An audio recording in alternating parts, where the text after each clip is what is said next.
A new Helix from Trackside Scenery coming up on this episode of the Seaboard Central.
Welcome back to the Seaboard Central, everyone, in the May 2024 layout update, and this one is going to be a big one for sure. So let's get started. And the first up are these two ScaleTrains SD40-2s that I recently updated the sound files on, because I don't want any of my SD40-2s to have the same sound file, and ESU has like 9 different SD40-2 sound recordings, so this gives me the opportunity for each one of them to sound unique. And so I've been asked by my friend Rob, who lives in Switzerland, on how I set up an advanced consist and also how I get those headlights to work so I can show a headlight on displayed on both ends of the consist. And I'm going to show you how I do that here. And so the first thing I do is I use the NCE DCC system, and this is great because it allows for an advanced consist. So one of the first things I want to do is I want to dial in each locomotive and go ahead and get them started. So on the NCE system, I do select loco, and I'm going to dial in that 3238 first. So that's a 3, 2, 3, 8, and then hit enter. And now that locomotive is dialed in. Now, F8 on my decoders will turn the engine on, so that activated the sound just on the 3238 because these aren't in a consist yet. So now I need to dial in this 3235.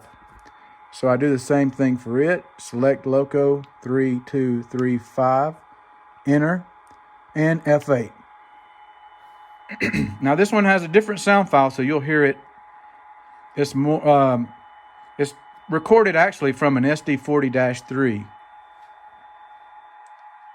So you can hear it doing this little chirping noise before it starts up. And there it goes. So to set up the advanced consist, what I want to do is hit this setup button. And it asks me if I want to do an old consist or an advanced consist. And I just hit enter for the advanced. Now when it goes ahead and puts a consist number in there, but you can change that consist address. I'm gonna go ahead and leave it at that one. So I'll hit enter.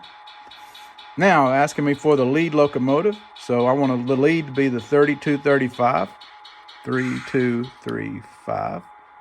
And it's gonna ask me the direction of this locomotive, and it is facing F for front. Enter. Now, the rear locomotive is going to be the 3238. And that one is facing a different direction, so I need to change the direction because it's facing rear. And then hit enter. Okay, the advanced consist is in there. I'm just going to escape out of there. Now, what happens when I dial it back in, both units should shut down. So we'll select the 3235 again. 3235. Enter. Now you hear them shut down, but you'll see on the screen it has consist. All right, so I'm going to go ahead and dial the number out, put a different unit in the consist. I'll go ahead and put 230 because I don't want this NCE throttle dialed in on that consist. And we'll get the ProtoThrottle now. On a prototype locomotive consist, the way I have the headlights set up, I want to, if I'm in this locomotive right here, and I'm using this set right here, I'm going to have this headlight on. If it's in the yard, it'll be on dim, and also have this headlight back here on dim.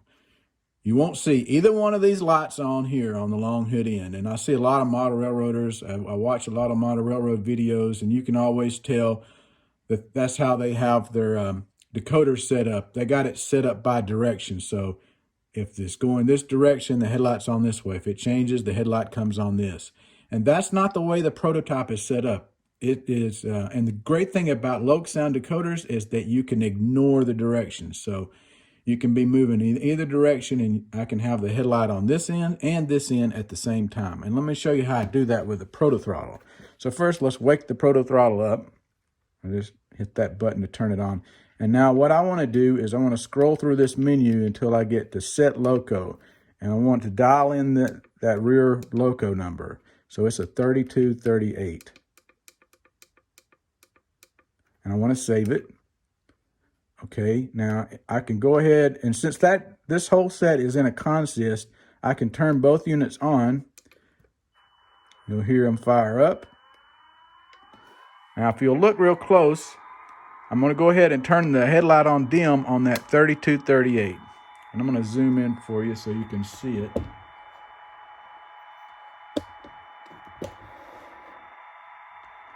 So you can see the headlight is on dim on the 3238.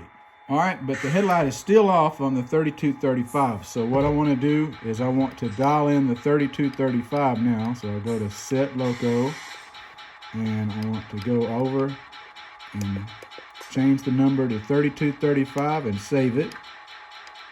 Now since I already have the headlight on dim, now you'll notice a dim headlight on that end. So now I have a dim headlight on both ends of the consist. So if I move it this direction, you'll notice there's no headlight here. The headlight is here. Just like the prototype.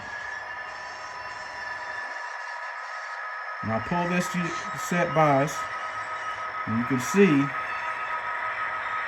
that the headlight will be displayed on the 3238 on the short hood end, even though it's going in reverse for that unit right now.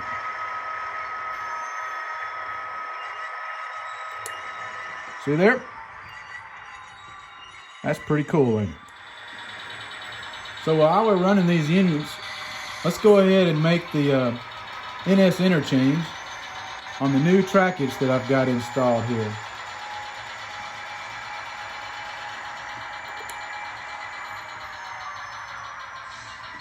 We're delivering a cut of cars for the Seaboard Central.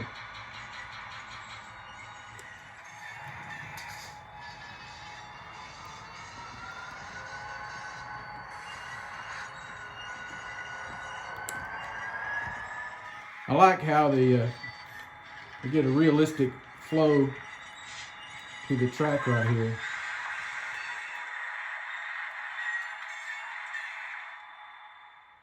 So we've cleared the high-low switch and we need to remove our EOT.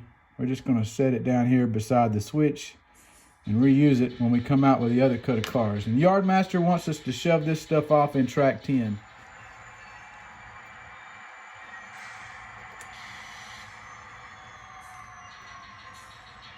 All these are cars that's going to need to be upgraded and weathered. They'll end up going over to SDs.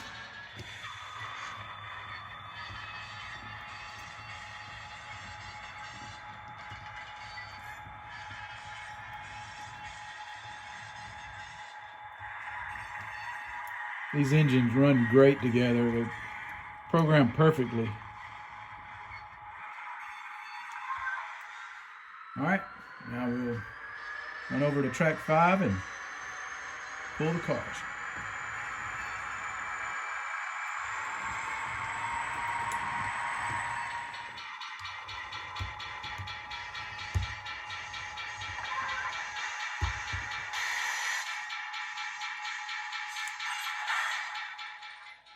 While the conductor is getting the cars ready, let me talk about the Helix.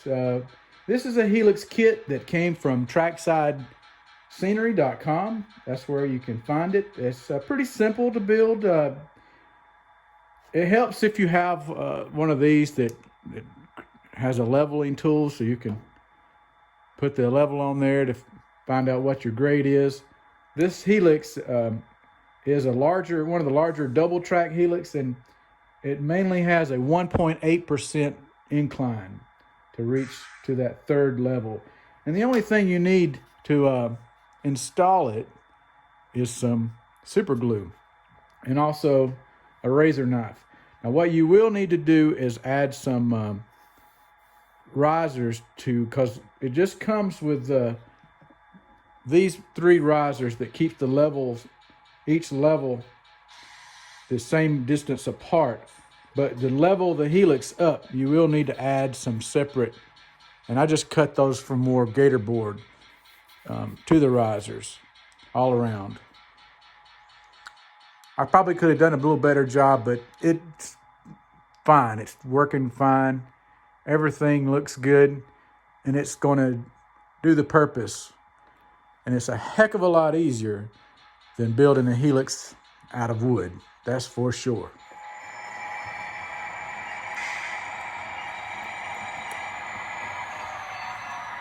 Right now I'm using track number 3 as the interchange track. Eventually I'm going to use the main line and the passing siding for the temporary NS interchange track, but I need to get some trackage installed on the Helix before I do that.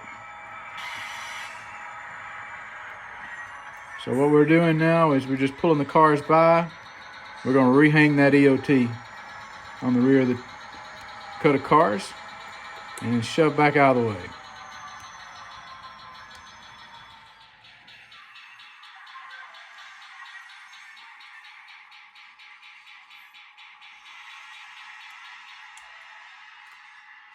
These EOTs are from Macrail,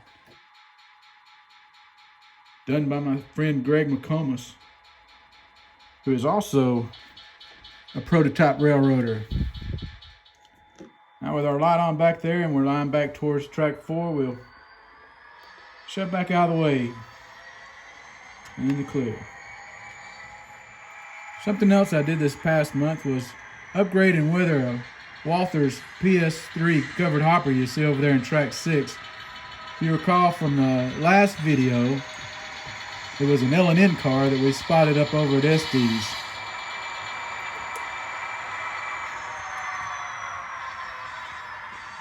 And speaking of which, that's where we're headed to next.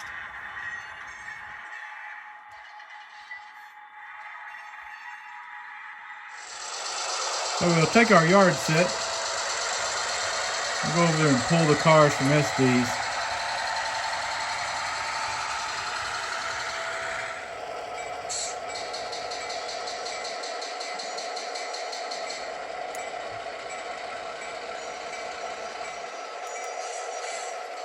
All right, coming out of SD's, First car is another one of those Walther's PS3 cars that's been upgraded. It's got tangent, Code 88 wheels, KD 158 couplers, and I've also added weight to it. I used a prototype photo of a car that was one number off in the series to show its age around 2015. Next car was a former BNSF tank car. It's been sold to GBFX. And GBFX is Georgia Bigfoot Leasing. And then these next two cars are what I'm really happy. They were actually done by K-Rail Models. And he knocked it out of the park with these two. These are two of the Seaboard Central Homeshops cars. And man, do they look awesome. I did replace the wheels with some Rapido Code 88 wheels, but they already had the KD 158 couplers. You can find Cody with K-Rail Models both on Facebook and Instagram. I'll put a link.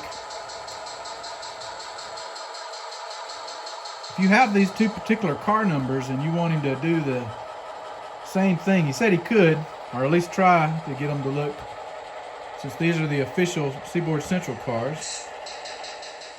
Check out the shark on that one. Isn't it so cool?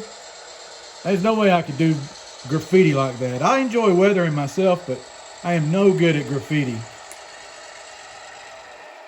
So it was really cool getting Cody to do these cars.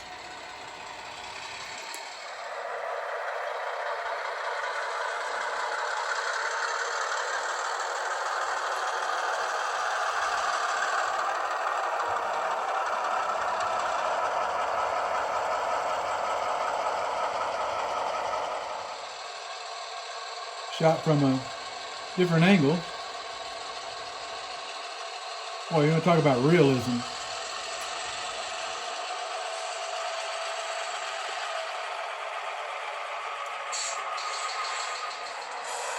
All right, one last shot of them. We'll wrap this video up since it's getting rather long. Hope you've enjoyed it. Stopping by the Seaboard Central.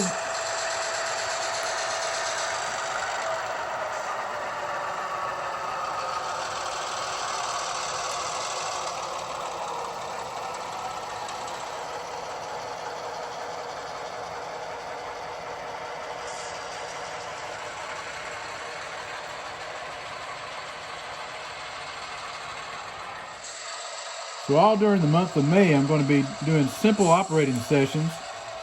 Show you how I can do one. Anybody can do. It's very easy using the simple switch list. Should be a lot of fun. So if you're into operating, be sure to tune in for those.